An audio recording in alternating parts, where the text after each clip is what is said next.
বিসমিল্লাহির রহমানির রহিম। আসসালামু আলাইকুম। হিন্দু ভাইদেরকে নিয়ে আমার কিছু কথা। হিন্দু ভাইয়েরা, আপনারা কি আসলেই বাংলাদেশে অনেক খারাপ আছেন? সত্যিকার অর্থে আপনারা কি বাংলাদেশে অনেক খারাপ আছেন? একবার নিজের ব্রেন দিয়ে চিন্তা করে দেখেন আপনারা বাংলাদেশে কতটা খারাপ আছেন। কয়জন মুসলমানকে গুম করা হয়েছে, কয়জন মুসলমানকে খুন করা হয়েছে, কয়জন মুসলমানের ঘরবাড়ি পুড়াই দেওয়া হয়েছে, আর কয়জন হিন্দু ভাইকে খুন করা হয়েছে, আর কয়জন হিন্দু ভাইকে গুম করা হয়েছে, আর কয়জন হিন্দু ভাইয়ের ঘরবাড়ি পুড়াই দেওয়া হয়েছে। আপনারা শুধু এইখান দিয়ে মিলান যে আপনারা কতটুকু ভালো আছেন। আপনাদেরকে যদি বাংলাদেশের মানুষ ভালো নাই বাসতো, তাহলে আপনারা বাংলাদেশে থাকতে পারতেন না। আপনাদেরকে খুব ভালোবাসি, আর আমাদের এই ইসলাম ধর্মে আপনাদেরকে ভালোবাসার কথাই বলা হয়েছে। আপনাদের সাথে বিন্দুমাত্র খারাপ আচরণ করার কথা বলা হয় নাই। আর আমরা আপনাদের সাথে খারাপ আচরণ করিও না, আর ইনশাল্লাহ ভবিষ্যতেও করব না। ভারতের গণমাধ্যমের সাথে কয়েকটা চ্যানেল আমি সাবস্ক্রাইব করে রাখছি, ওদের ভিডিও আমার কাছে আসে।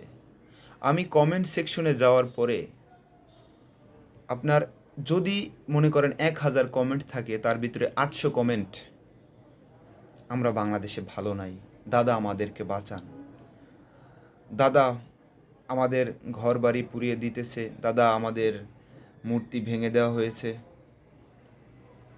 কেন এত মিথ্যা কথাগুলো বলেন?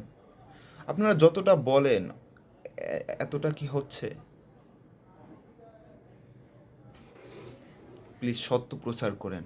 আপনাদের ধর্মেও সত্যকে সাপোর্ট করে, আমাদের ধর্মেও মিথ্যা বলা মহাপাপ, মিথ্যা বলবেন না।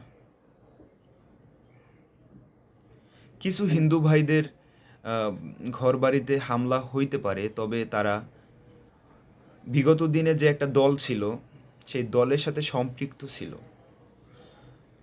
ওই দলের সাথে সম্পৃক্ত থাকার কারণে আর কি, ওই দলের সাথে যারা ছিল মুসলমান ছিল, তাদের তো ঘর বাড়ি পুরাই দিয়ে, একবারে জ্বালাও পুরাই দিয়ে পুরো শেষ করে দেওয়া হয়েছে। মানুষ একটা হোটেলের ভিতরে 24 জন মানুষ ছিল, তাদেরকে পুরাই দেওয়া হয়েছে। কত ঘর বাড়ি পুরাই দেওয়া হইতেছে। তো এরকম তো আপনাদের কিছুই করা হয়নি। আপনার দলের সাথে ছিলেন বিদায় হয়তো বা কিছু ঘরে আপনাদের আক্রমণ করা হয়েছে, সেটা সব মুসলমানের ঘরেও হয়েছে। কিন্তু যে কটা মুসলমান মারা গেছে এই দলের সাথে থাইকা, ওই কটা হিন্দু কি একটাও মারা গেছে?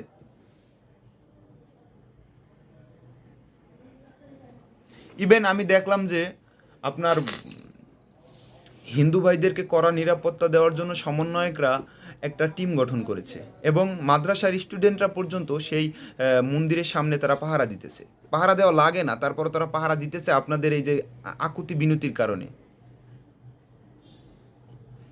তারপরে আপনার স্কুলের স্টুডেন্টরাও,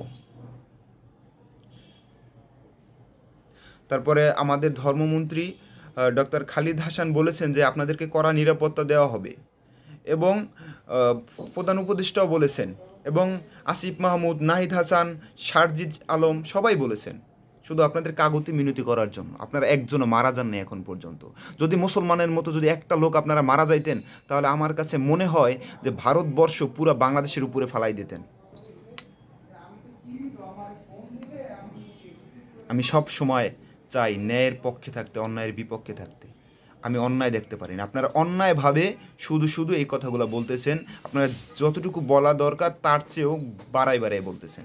এই জন্য শুধু আমি এই কথাটুকু বলতে আসছি। আসসালামু আলাইকুম।